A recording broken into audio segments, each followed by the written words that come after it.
Primero, me quiero presentar y agradecer a todos los que vinieron hoy día. Eh, Nosotros llegamos aquí hoy día recién a Chillán. Por lo menos es mi primera vez acá en Chillán y la verdad es que hasta el momento bastante buena experiencia. Me quiero presentar también, mi nombre es Diego, soy periodista, trabajo en Buda.com hace más o menos 2 años y medio. ¿Cuántos de acá conocen Buda.com?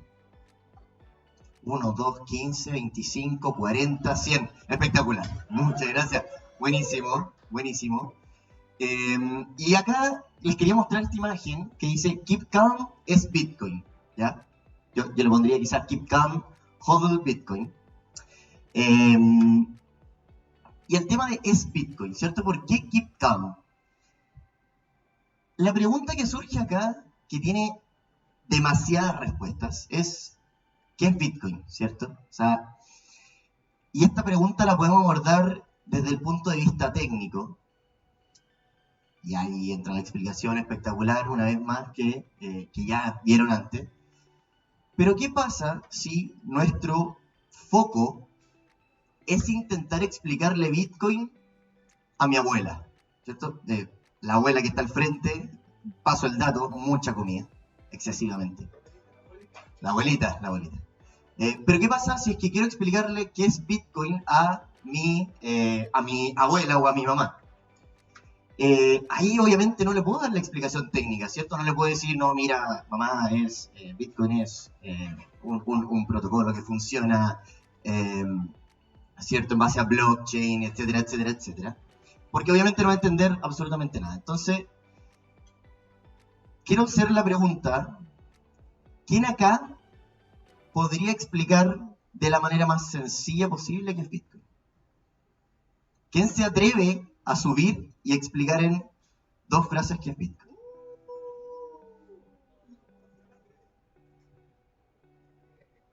Dale, dale, vamos. Arriba, un aplauso, por favor.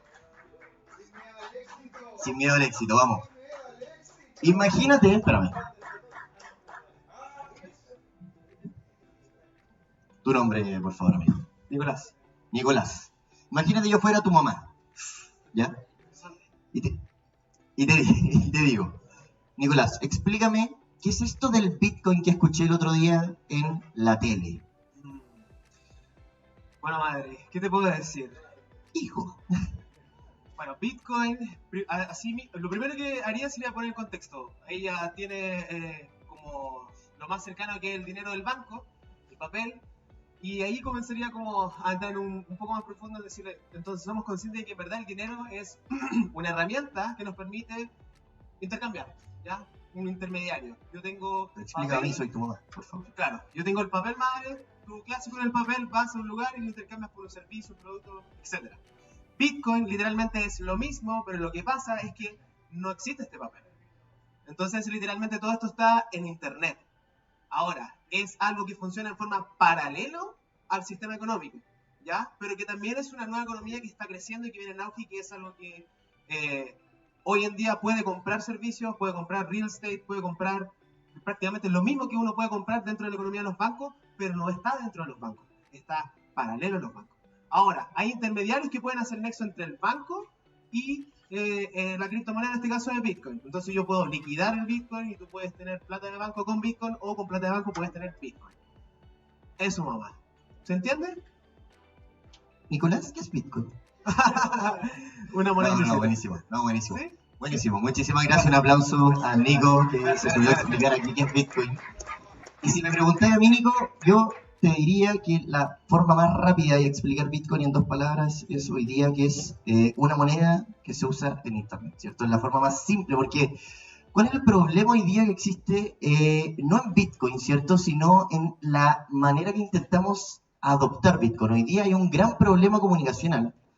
Y una vez me dijo un profesor de economía, me dijo, Diego, cuando Bitcoin lo dejen de explicar los ingenieros, realmente va a empezar a hacerse más masivo. ¿Por qué? Porque cuando Bitcoin lo explican los ingenieros, está explicado con una mentalidad de hablándole a los ingenieros, ¿cierto? Entonces, obviamente, es mucho más complejo para las personas que hoy día no conocen términos extremadamente, que a nosotros puede ser blockchain, ¿cierto? Fácil, o el hash que vimos recién, pero para una persona que ni siquiera tiene una base económica, porque recordemos que en el colegio, hoy día, o en cualquier parte, cuando uno está aprendiendo, no te enseñan educación financiera, ¿cierto? O sea, la educación financiera en gran parte la adquiere uno cuando va creciendo, ¿cierto? Hablar de plata hoy día, cuando uno es chico, hablar de plata con cualquier persona, preguntarle a alguien cuánto ganas es feo, ¿cierto? No es bien visto. Entonces, la educación financiera hoy día es, bueno, primero es el primer paso al que tenemos que ir, y segundo es una limitante al momento de querer explicar Bitcoin, ¿cierto? Porque ahí nuestro amigo Nicolás nos decía que Bitcoin también, ¿cierto? Es un sistema financiero paralelo, pero ahí entra la pregunta, ¿qué es un sistema financiero, ¿cierto? Entonces, el tema es intentar hoy día, y yo creo que uno de los grandes desafíos de Bitcoin, o de nuestra comunidad, mejor dicho, un gran desafío de todos nosotros que ya sabemos un poquito de Bitcoin, es buscar nuevos mensajes. ¿Cómo podemos hacer que mi mamá, mi papá, mi abuela, ¿cierto? Cualquier persona que hoy día no entiende o entiende muy poco de economía y más aún de tecnología, ¿cierto? Entienda un poquito qué es Bitcoin. Y la construcción de esos nuevos mensajes viene o tiene que venir desde nosotros que entendemos un poquito mejor esto, ¿cierto? Y ahí me gustaría invitar al escenario a don José Miguel, un gran crack que conocí hoy día, y un gran comunicador también, el don Francisco de las criptomonedas, me dicen por la muela. Así que por favor, José Miguel, te invito a tomar asiento para que conversemos un poquito, te paso un micrófono al tiro, para que conversemos un poquito sobre Bitcoin, ¿cierto? Tú como gran comunicador que eres... O sea, hablo harto, eso es cierto. ¿Sí? Hablo harto, de verdad. Lo paso bien hablando. Espectacular. Me gustaría plantearte una pregunta que va en esta línea, que la habíamos planteado también en la instancia que tuvimos por conversar antes. Pero aquí hay dos puntos de vista frente a intentar lograr una adopción masiva. Y el primer punto de vista es, ¿tiene que la persona a la que yo le estoy explicando Bitcoin entender realmente a cabalidad cómo funciona el protocolo, cómo funcionan los mineros, cómo funcionan los validadores, cómo funciona el hash, cómo funciona la mempool, etcétera, etcétera? ¿Tiene que entenderlo a cabalidad? ¿O es solamente necesario que esa persona se dé cuenta de cuáles son los beneficios que trae Bitcoin para su vida, ¿cierto? Para lograr una adopción masiva en un futuro. ¿Cuál es tu punto de vista? Me gustaría conocerlo, por favor. Es una muy buena pregunta. De hecho, la vez que conversé este tipo de cosas con gente mucho más inteligente que yo, que de hecho sabía más de finanzas y todo, un punto importante es ver dónde ha habido mayor adopción. ¿Sí? Porque donde hay mayor adopción, claramente es porque existe la necesidad del producto. ¿Estamos claros, verdad? Entonces, cuando nosotros vemos la mayor adopción, ¿dónde la vemos? La vemos en Argentina, la vemos en Venezuela, la vemos y otros países los cuales claramente ellos dan fe por la vivencia que tienen, por haber estado literalmente ahí, luchando día a día, el beneficio que tiene el tener justamente este tipo de monedas, este tipo de divisas. Porque y es muy bueno lo que pregunta, porque en sí, ¿no es cierto? Lo que comentó, ¿cuál es tu nombre? Nicolás. Lo que dijo Nicolás es sumamente cierto. De hecho, Nicolás no se equivocó en un ápice. Tiene toda la razón. Pero mi mamá te hubiese dicho, no entendí nada. Y de hecho te lo digo porque a mí me ha dicho exactamente lo mismo. O sea, lo mismo. De hecho, tanto así que ni siquiera ¿cómo se llama? Me preguntan muchas cosas. Me dicen, no, yo no te pregunto nada, porque no sé, no tengo idea. Y eso es porque, de verdad, en este momento, nosotros en Chile deberíamos dar gracias de los beneficios que tenemos con nuestro sistema financiero, el cual, a diferencia de muchos sectores de la región, primero es 24 horas, ¿sí? Porque en Argentina tú no puedes hacer depósitos 24 horas.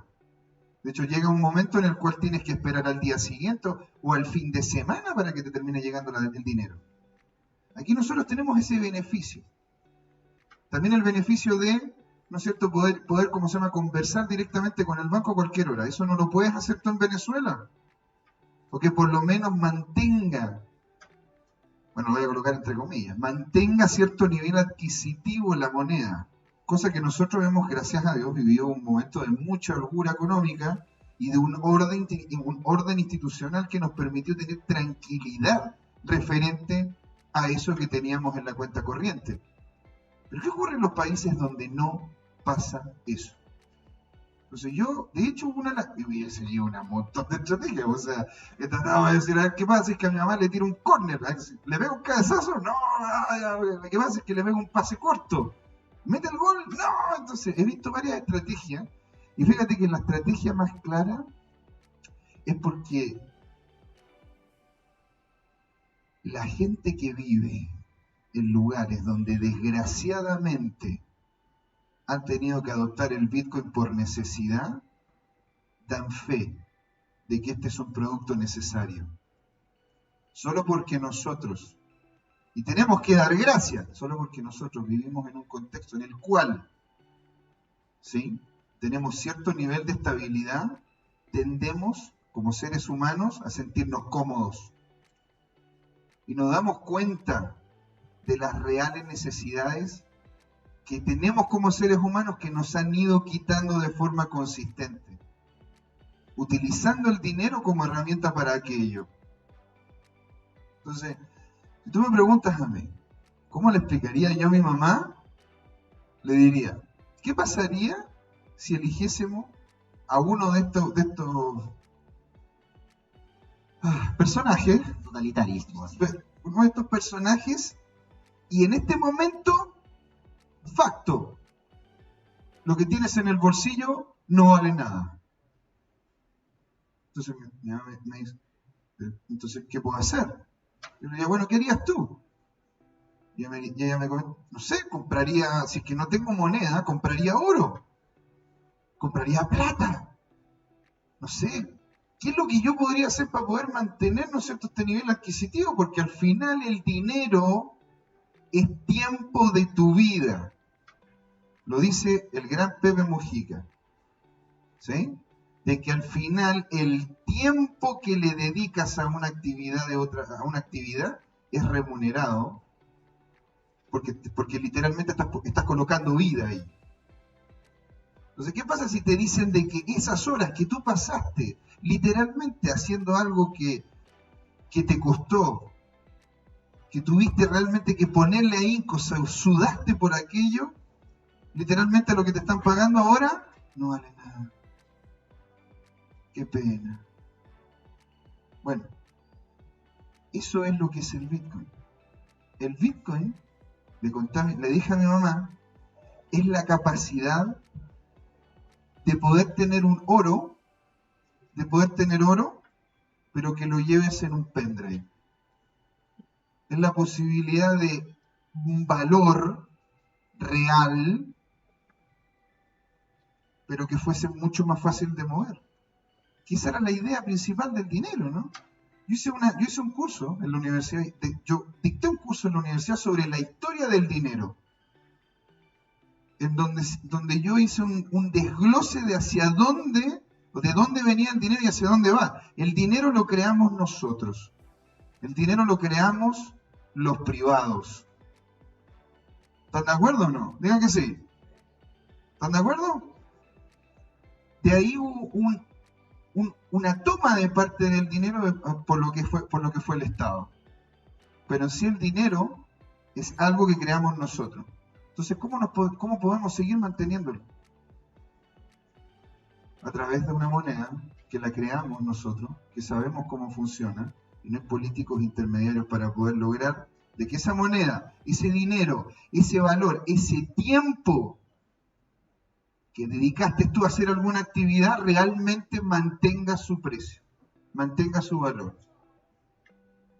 Yo creo que ahí va. En un tema vinculado, personalmente hablando, porque tiene razón el tema de la ingeniería. Yo creo que aquí hay que hablar de la moral, de lo que es o no moral, de lo que es o no lo importante, que es tu tiempo y cuánto vale. Estoy totalmente de acuerdo. Pero, ¿qué pasa, por ejemplo, en economías, como tú bien dices, como la chilena? O, no sé si es el mejor ejemplo, pero en economías más estables, ¿cierto? Vemos que en Venezuela Bitcoin se adopta fácilmente, en Argentina las criptomonedas. O sea, estuve la semana antepasada en la BitConf y y literalmente con una aplicación escaneaba un código y en cualquier parte puedes pagar con cripto. USDC, Bitcoin, Ethereum, lo que quieras, en cualquier parte. Pero porque lo necesitan, ¿cierto? O sea, porque el peso argentino tiene un 100% de devaluación en un año. La inflación es de un 100%. O sea, en un año tengo la mitad de mi plata. Así de simple. Por eso necesitan cripto. Pero ¿qué pasa con países que no necesitan cripto, ¿cierto? Con países donde tuvo Estados Unidos. Sí. ¿Cuál es el argumento ahí? ¿Cuál es el argumento para adoptar cripto en esos países donde no es estrictamente necesario? El mismo problema. El avance del Estado, la disminución de tu capacidad adquisitiva y de que haya un aumento importante, que es lo que ha pasado, de masa monetaria, de dinero dando vuelta. Porque las cosas, la economía es sumamente sencilla, muy sencilla. Si hay más de algo y menos gente lo quiere, ¿eso qué va a pasar? ¿Sube o baja de precio? Baja de precio, sentido común, ¿verdad? Por eso pagamos por el agua y pagamos aún más por la cerveza, porque cuesta hacerla más que el agua. ¿Te das cuenta? Y el agua aún así hay que pagarla porque hay que traerla de algún sitio. El aire no. Hasta ahora todavía nadie paga por él. Entonces ahí es donde está la situación. En este momento, si tú me dices, bueno, pero a ver qué pasa en países como Estados Unidos, Europa.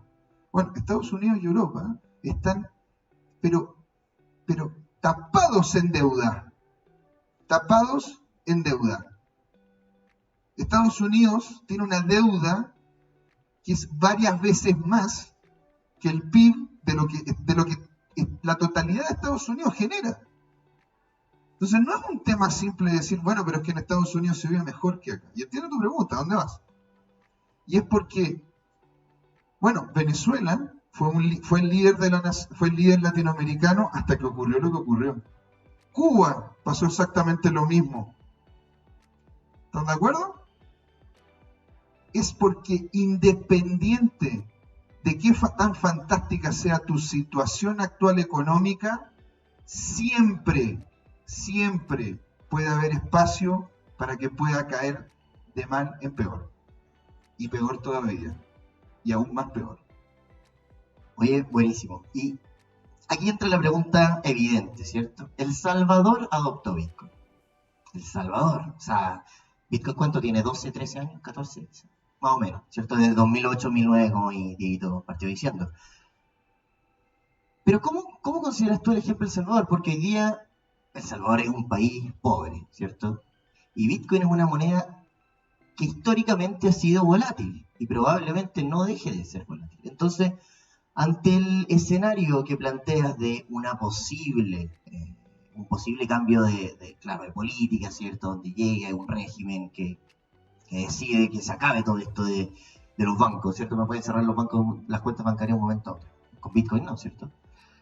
Pero la solución que tú planteas ante esto, para evitar que esto pueda pasar, ¿cierto? Para evitar que puedan ellos controlar mi plata que gané con mi tiempo, es adoptar Bitcoin. La pregunta yo creo que va un poco más. ¿Ya está Bitcoin listo hoy día para ser adoptado en un país para que esto se evite? ¿Y qué opináis también del ejemplo de El Salvador? La primera pregunta, si está listo, sí. Porque de hecho lo único que falta es seguir agrandando las capacidades básicas que tiene esto.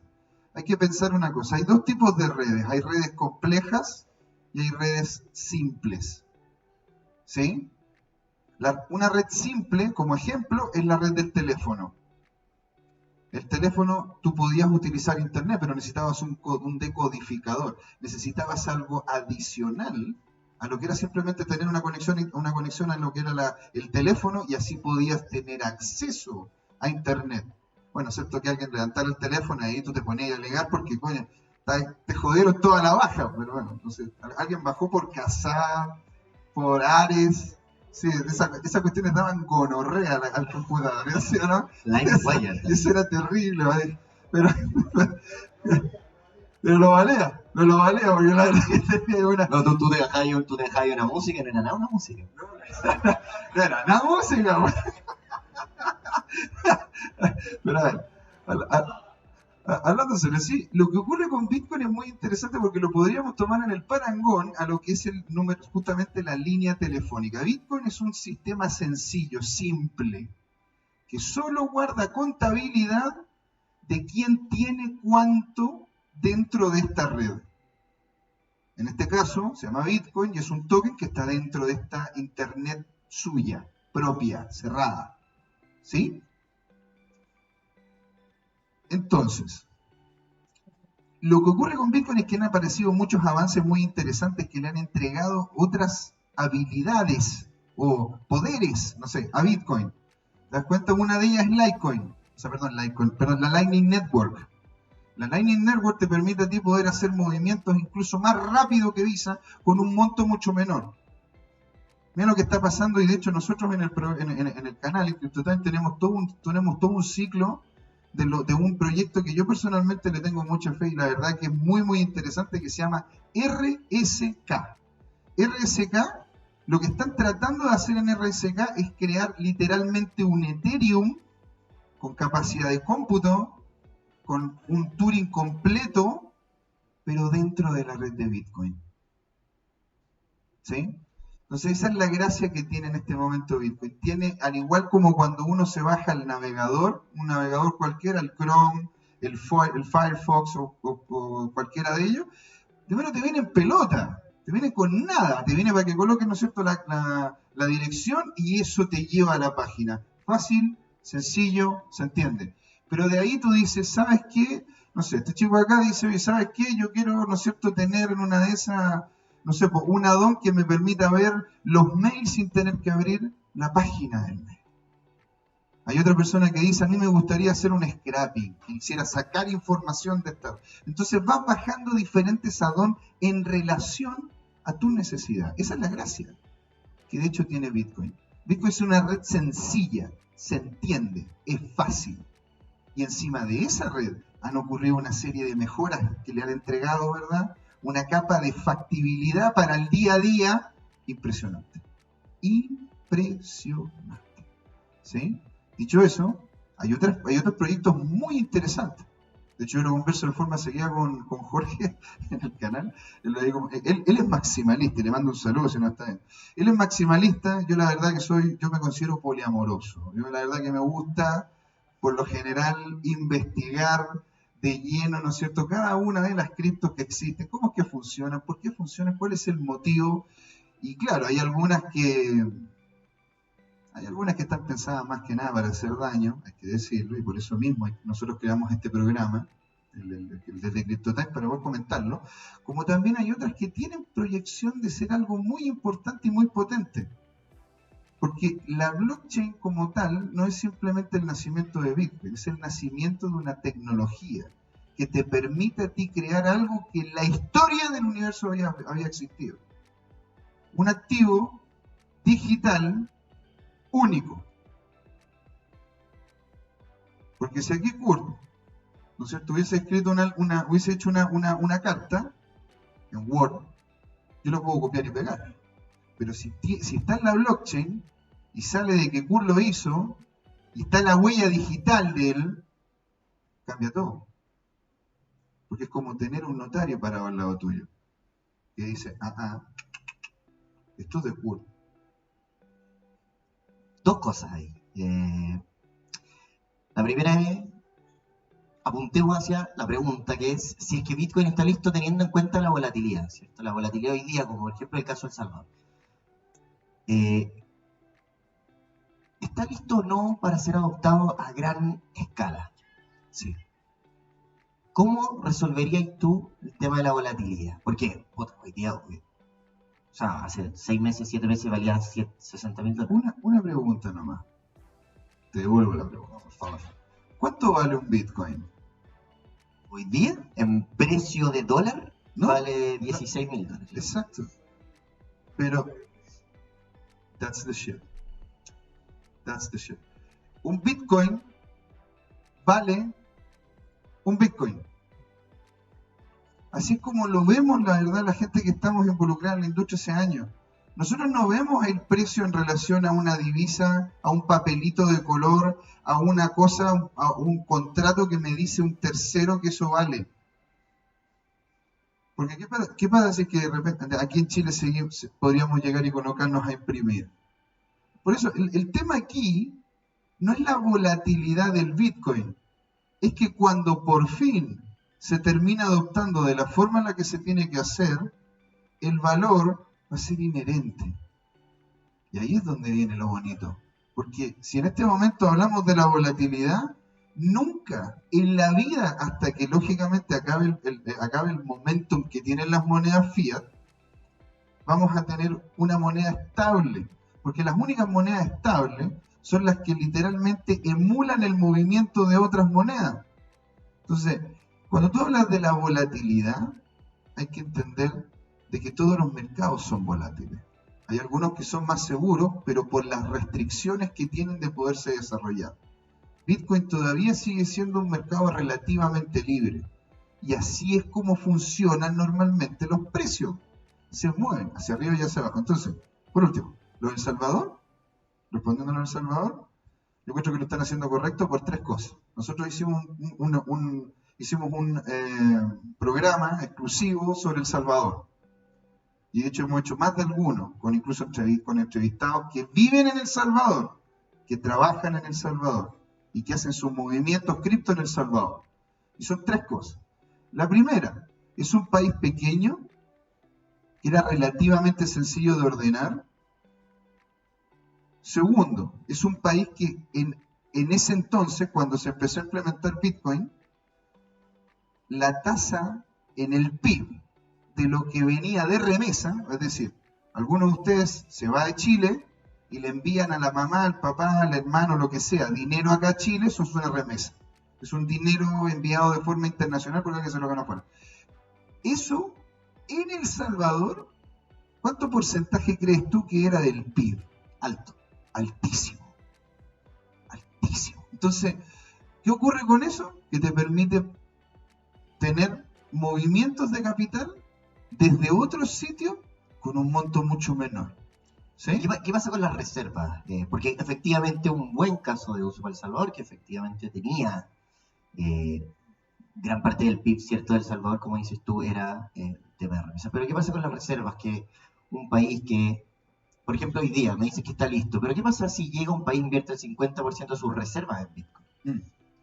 A día de hoy todavía se compara Bitcoin con el dólar, ¿cierto? O sea, todavía es eso. ¿Qué pasaría en ese caso con un país que pierde el 50% de sus reservas? Bueno, es que seguimos viviendo, porque una cosa es lo que nosotros pudiésemos desear, ¿verdad? Podemos soñar, tenemos permitido hacerlo, pero no hay sueño que se cumpla sin trabajo. Es así de simple. Entonces, si realmente nosotros no queremos tener volatilidades de Bitcoin, tenemos que ocupar Bitcoin y no compararlo con otras monedas. Eso es lo que está haciendo El Salvador. Para eso hay que tener cojones. Porque en definitiva tú estás optando por un activo que de hecho muchos de los que ya manejan activos dominantes no quieren que termine saliendo hacia adelante. Entonces, El Salvador es un excelente ejemplo. ¿Te das cuenta? Porque optó por una dinámica que de hecho le favorece. Porque ya está, porque la pregunta es, ¿a ti te gustaría más estar a las vicisitudes del mercado, a los cambios del mercado o a los cambios de los políticos? Porque el mercado, por lo menos, es medible, es tangible. Se puede saber si es que un producto, si es que de esa cosa que estáis haciendo, del producto que estáis viendo, hay menos en la economía, por ende debería subir de precio. Tú no conoces lo que hablan los políticos. Tú no sabes qué ocurre en la cocina. Entonces, si me preguntas a mí, como libertario, yo te diría que prefiero empujar a través del reconocimiento de un activo por medio del mercado a que venga Biden y se ponga a imprimir $1 trillón más. Eso es lo que yo te podría decir sobre El Salvador. Perfecto, oye, me queda clarísimo.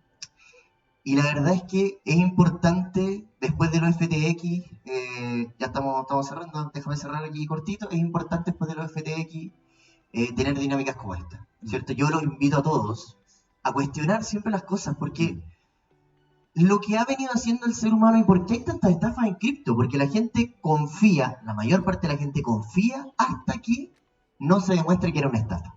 Eso pasó con Terra, pasó con FTX, ¿cierto? Y obviamente después de la guerra todos son generales, ¿cierto? Después es fácil decir, es que esto estaba así, ¿cómo no lo vieron? Pero creo que después de lo que ha pasado con FTX, la gente se está empezando a cuestionar más las cosas, incluido Bitcoin, incluido todos los ejemplos que hemos visto, incluido los exchanges centralizados, ¿cierto?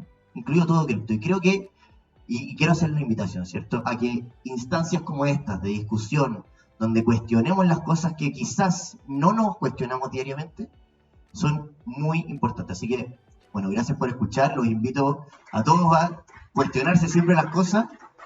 Y, bueno, muchas gracias por venir también. Así que, acá cerramos. Muchas gracias también por participar en este espacio. Gracias, señor. Muchas gracias.